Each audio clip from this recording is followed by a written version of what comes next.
What's up, everybody, and welcome to another episode. Hit the like button, subscribe to my channel, and share the video.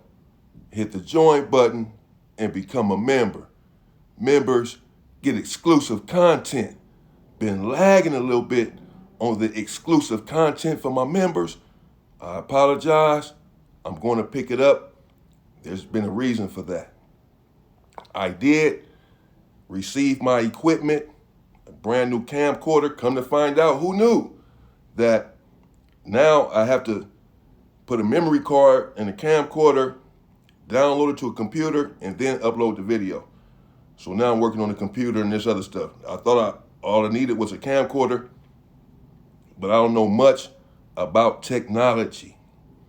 So with no further ado, I didn't want to leave you guys waiting too much longer without another video.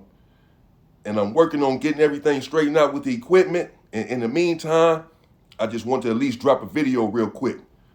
By the way, today is my birthday, February 21st, 1974.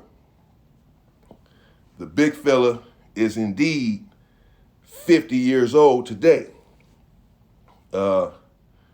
And I'm thankful and feel blessed and strong, and thank everyone who reached out to me to wish me a happy birthday. Let's get into it. The war between the Nortenos and the Hoovers in Salinas Valley State Prison, a level 4 180, which again, I paroled from in October of 1999. There on C Yard, C Lower Yard, a vicious war transpired between these two factions over a cell phone. From my understanding, and I was there at this time, one of the Hoovers, who shall remain nameless, was doing some business with one of the Nortenos regarding said cellular phone. And I believe that the homie had sent the Norteno some money for a phone, but he didn't send all the money at one time. The deal was send some of the money, and when I get that, I'll give you the phone, you give me the rest of the money. Normally, that's not really how it's done, but this was the understanding. So he sent the money. The Norteno is lagging on the phone. He's not giving him the phone. He's saying he doesn't have the phone yet. He's waiting to receive the phone. You didn't give me all the money anyway, so don't be rushing me. This sort of stuff. But the guy that he's dealing with, well, he's a strong individual. Very solid dude. And I happen to personally know that he lives by a certain protocol, and he never transgresses against the rules. And he has personal ethics that he lives by. He stands on his business. This I know about this guy. And I was beginning to believe early on that this Norteno, well, he was making a big mistake. However, I did hope that everything would pan out, but it did not. The homie began to request his money back from the Norteno. He said, man, I don't have a cell phone yet. That's okay. Forget that. Forget the deal. I'm going to get the phone elsewhere. Just return my money. The Norteno, surprisingly, said that a deal is a deal, that he still had to get the phone from him. I couldn't believe it when I heard it myself. So you're saying you just going to buffalo the homie. You just going to keep his money, because a deal is a deal, but you're not upholding your end of the deal. He's been waiting for a long time now to receive this cell phone. He had not transferred all of the money for the cell phone, but that was the deal. Give me a certain portion of the money now. Once I give you the phone, then you give me the rest of the money. So now the move is on the Norteño to give him the phone. And then the homie gives him the rest of the money. But the Norteño is not producing the phone. And in fact, apparently, he's just delaying this, ostensibly because he doesn't have the cell phone. And so, at the behest of the homies, we had a little meeting, a congregation, and we were going over this. And it was clear to everyone there what needed to happen. Because how you just going to say that you're not going to return the money and you're going to make him, you're going to hold his feet to the fire for a deal that you yourself are reneging on?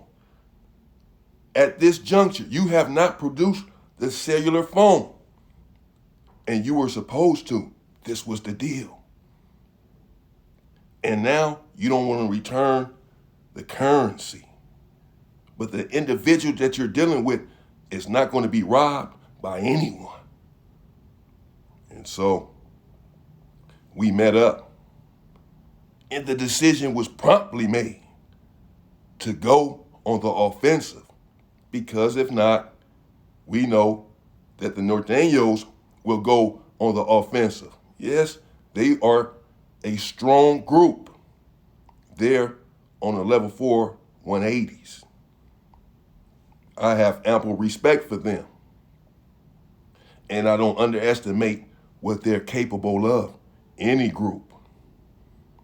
And, well, not long after, out there on the yard, the Norteños came out, the blacks came out, the Hoovers came out to yard one bright morning. And the plan was in place. There was a strategic attack planned out to go on the offensive and to be strong and to not hold back, because it's going to get ugly, and we know this. And that's what happened. The Hoovers came out and they attacked the Norteños on the yard and a couple right there in the day room. Again, this was in 1999. Well, the Norteños fought back, predictably, and weapons were involved, and a few people were injured. A few people were hurt. It was pretty much over at that point on that yard. That was C. Lower Yard. They went on lockdown. But the Norteños, well, they had other ideas. Even though at one hand they agreed that their people was pretty much in the wrong for acting like he wasn't going to return the money.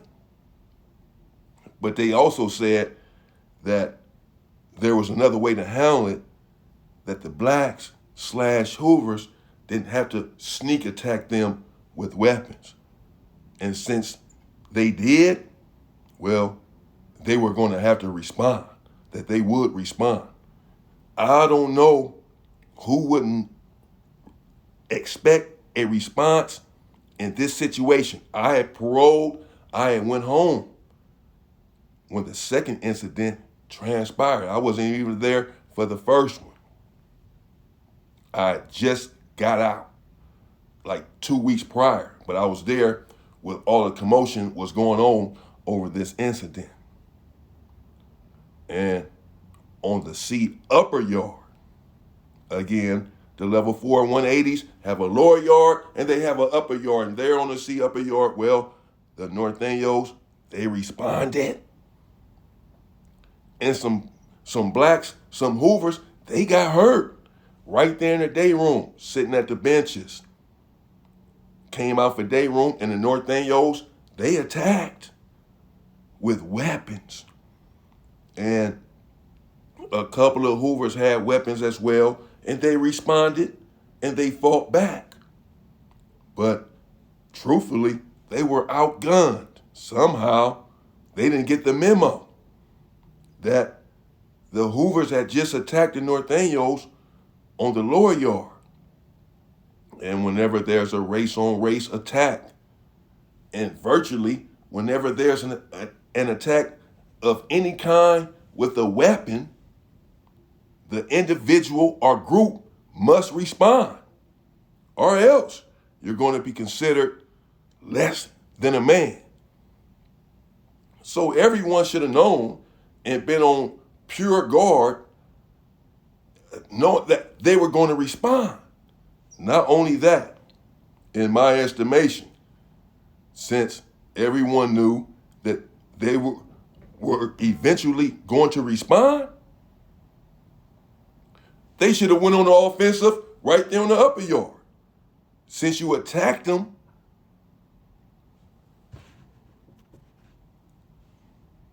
right there on the lower yard, you should have been ready and responded on the upper yard and not waited on them to see what they were going to do. You should have already known that an attack was imminent. And instead, they waited too long. The Nortenos attacked immediately, virtually immediately, and had strong weapons, all of them, right there in the day room, and they all used the weapons. And again, only a couple of blacks had weapons. A couple of Hoovers had weapons and was able to respond and poke a couple of Nortenos. But nothing serious and nothing vicious. However, the Hoovers, they were pretty much attacked viciously by the Nortenos. The Nortenos, I would say, they got the better end of that deal on the upper yard.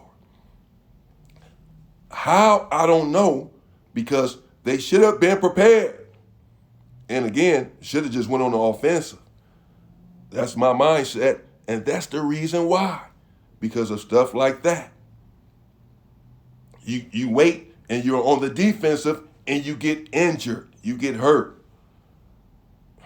And that's what happened. A lot of blacks, a lot of Hoovers, they got hurt right there in the day room by the Nortenos with weapons. But it all started over a cell phone. At this time, the cell phones were really just hitting prison. 1997, 98, and 99, that's when they really started coming in. Really 98, 99. And so it was a big deal back then to have a cell phone and to be trying to purchase one. So when a homie was trying to get this cell phone, he was going to be like 4 or 5, 6 people on a whole yard that had a cell phone. Now everyone on the yard has a cell phone. But they were just beginning to come in. So this was a big deal to him. And he wanted his phone. And the guy somehow mustered the audacity to tell him, well, you just have to continue to wait, and I'm not going to return the money because a deal is a deal. Yeah. No. Wrong deal. And that's what happened. And it was bloody. It was vicious. But I had misgivings about the whole thing to begin with. But when the Norteno responded the way that he did, virtually leaving the Hoovers no choice but to respond in the way that they did, and then the Nortenos had no choice but to respond the way that they did. Such goes to life inside a level 4, 180 maximum security prison. Stay out of there, people. Well, coming up, I'm going to take you back to the Los Angeles County Jail. It's a few things I want to get into about that, a few. I'm not sure about one or two of these things if I should speak on it. However, knowing me and knowing myself and never being in fear of the consequences, perhaps I'm going to lay it all on the table and tell you about a couple of people who continue to walk around today like they're big and bad, but they're in the county jail. They were exposed as really being frauds. Well, I'll bring them to you soon, and my equipment is here. I just have to work on it a little bit and figure this stuff out. And then I'll be bringing you better quality videos. And my members, I'm going to step it up for you guys as soon as I get this equipment together. That's been the only situation. Bear with me, my true supporters, my true viewers, bear with me. I'm going to make it up to you in every way. But for right now, just support me. Let's go. Happy birthday to the big fella, though. Y'all stay free and stay strong. Stay free, people.